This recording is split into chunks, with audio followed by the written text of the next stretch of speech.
నమస్తే అందరికీ. ఈరోజు మా మునుగాడిది అన్నప్రసన్న.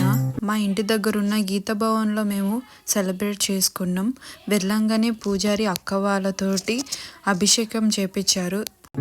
చంద్రుల్లో ఉండే కుందేలు కిందికొచ్చిందా, కిందికొచ్చి నీలా మారిందా.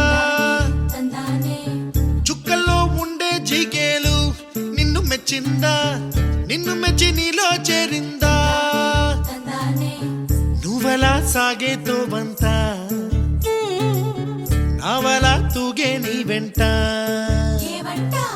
ఫైనలీ పూజ కూడా చాలా మంచిగా జరిగింది. దాని తర్వాత పూజారి గారు బాబుని తినిపిమ్మన్నారు. ఫస్ట్ అక్క తినిపించింది, దాని తర్వాత బావ తినిపించారు. భలే తినేసాడు అసలు ఏడవకుండా. నేను కూడా తినిపించాను. ఇంకొక పార్ట్ 2లో ఇంకేమేం చేసామో మేము ఆ వీడియోలో చూపిస్తాము. మీరైతే ఆ పార్ట్ 2 కోసం వెయిట్ చేయండి. బాయ్.